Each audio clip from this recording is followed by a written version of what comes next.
Hi అండి, అందరూ ఎలా ఉన్నారు? ఈరోజు వచ్చేసి పీతల కర్రీ ఎలా చేయాలి ఏంటి ప్రాసెస్ అంతా అయితే చూపించేస్తున్నాను. ముందుగా అయితే పీతల్ని ఇలా క్లీన్ చేసుకోవాలి. క్లీనింగ్ ప్రాసెస్ అంతా కూడా వీడియో తీస్తాను, తప్పకుండా పెడతాను, చూసేయండి. ఇదిగోండి గట్లు ఇలా అయితే మనమైతే ఇలా పగలగొట్టుకుని అయితే ముక్కలు చేసుకున్నాము. ఇలా పెట్టుకోవడం వల్ల ఉప్పు కారం బాగా పడుతుంది. చింతపండు కూడా నానబెట్టేసుకున్నాము. ఇప్పుడు ప్యాన్లో ఆయిల్ వేసుకుని పచ్చిమిర్చి, టమాటా, ఉల్లిపాయ అనేది ఫ్రై అయితే చేసుకోవాలి. ఇప్పుడు ఫ్రై అయింది కదా ఆనియన్, ఇప్పుడు దీంట్లో అల్లం వెల్లుల్లి పేస్ట్ అనేది వేసుకోవాలి. ఫ్రెష్గా దంచుకున్నది వేస్తేనే టేస్ట్ బాగుంటుందండి. ఎప్పుడైనా సరే ఏ కర్రీలోనైనా మేము ఎప్పుడు ఇలానే చేస్తాం, మీరు కూడా ఇలానే చేయండి. బాగా ఫ్రై చేసుకోవాలి. ఇది కూడా పసుపు కూడా కొంచెం వేసుకున్నాము. అంతా బాగా ఫ్రై అయ్యేలాగా ఫ్రై చేసుకున్న తర్వాత మనం ముక్కలు అనేది యాడ్ చేద్దాము, చూస్తూ ఉండండి. ఇప్పుడు ఆనియన్ పేస్ట్ కూడా ఫ్రై అయింది కదా, ఇప్పుడు మనం క్లీన్ చేసుకున్న పీత ముక్కలు అనేది దీంట్లో యాడ్ చేద్దాం. యాడ్ చేసుకుని ఇవి కూడా ఫ్రై అయ్యేలాగా ఫ్రై చేసుకోవాలి. గట్లు కూడా వేసేసుకుని మొత్తం బాగా ఫ్రై అయ్యేలాగా ఫ్రై చేసుకోవాలి.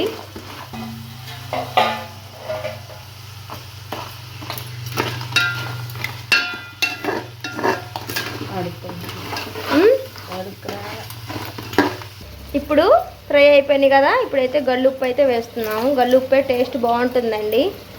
ఎక్కువ గల్లుప్పు వాడడానికి అయితే మీరు కూడా ప్రిపేర్ చేయండి, చాలా మంచిది సాల్ట్ కన్నా.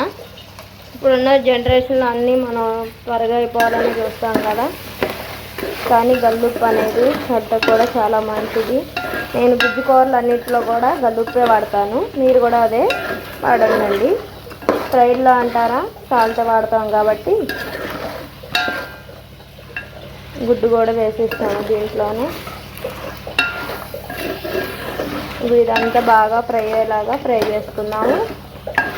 చాలా అంటే చాలా టేస్టీగా ఉంటుంది ఈ ప్రాసెస్లో కనుక మీరు చేశారంటే.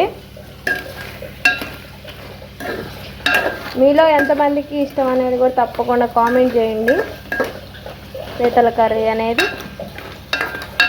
ఎప్పుడు రెస్టారెంట్లో తినటమే కానీ ఇంటి దగ్గర చేసుకోని వాళ్ళు కూడా ఉంటుంది కదా ప్రాసెస్ అని. ఇలా చేశారంటే చాలా టేస్టీగా ఉంటుంది, అలానే త్వరగా కూడా ఉంటుంది, హెల్దీ కూడా కదా. ఏవైనా సరే ఇంటి దగ్గరే ప్రిపేర్ చేయడానికి చేయండి. మొక్క వేగితే చాలా రుచిగా ఉంటుంది. బాగా అయితే ఫ్రై అయితే చేసుకోవాలండి. కారం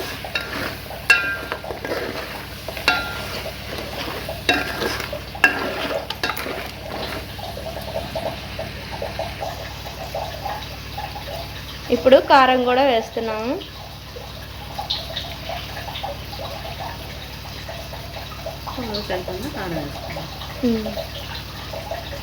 కర్రీకి సరిపడా కారం అయితే వేసేసాము.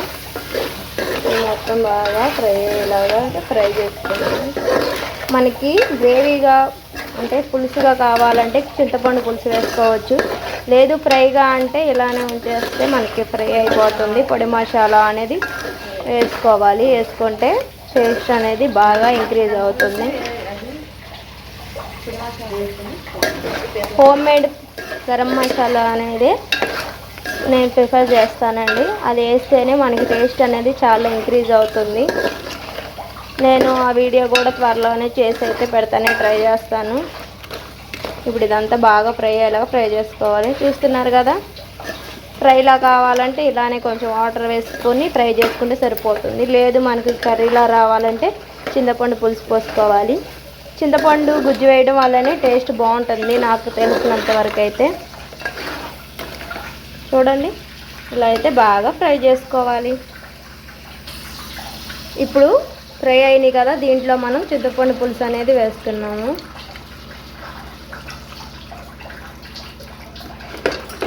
చింతపండు పులుసు వేసి బాగా ఉడకనిస్తే మనకి కర్రీ అనేది రెడీ అయిపోతుంది. లాస్ట్లో అయితే మనం గరం మసాలా అనేది వాడాలి, అప్పుడే టేస్ట్ బాగుంటుంది. చూడండి అమ్మ ఏందో చెప్తుంది, చెప్పమ్మా. జలుబు చేసినప్పుడు పీతల కూర వండుకొని జలుబు తింటే జలుబు పోతుంది అనేవాళ్ళు మీ చిన్నప్పుడు. అదేనండి, అమ్మ ఏం చెప్తుందంటే చిన్నప్పుడు అమ్మ వాళ్ళప్పుడైతే జలుబు చేస్తే పీతల పులుసు వేసుకుని తింటే జలుబు తగ్గిద్ది అనేవాళ్ళు అంట. అలానే తగ్గేది కూడా అంట. అదే చెప్తున్నారు అమ్మ అయితే. ఇప్పుడు ఇది బాగా కుక్ అయ్యేలా కుక్ చేసుకుందాం. వావ్, కర్రీ అయితే దగ్గరికి వచ్చేసిందండి, ఉడికిపోయింది. చూస్తున్నారు కదా, పీతల కర్రీ అని. మా నాన్న చూడండి పీతల కర్రీ అని చెప్పంటున్నాడు. ఇప్పుడే వచ్చాడు నాన్న అయితే. ఇప్పుడు దీంట్లో కొత్తిమీర అయితే వేస్తున్నాము. ఇప్పుడు దీంట్లో హోమ్ మేడ్ గరం మసాలా కూడా యాడ్ చేద్దాం.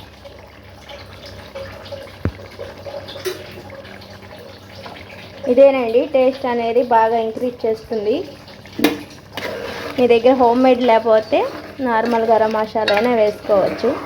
కొంచెం ధనియాల పొడి, జీలకర్ర పొడి కూడా వేసుకోండి, టేస్ట్ చాలా బాగుంటుంది. చూసారా, కూర అయితే వేడి వేడి గుమ్మగుమ్మలాడే పీతల కర్రీ రెడీ అయిపోయింది. మనకైతే పీతల కర్రీ రెడీ.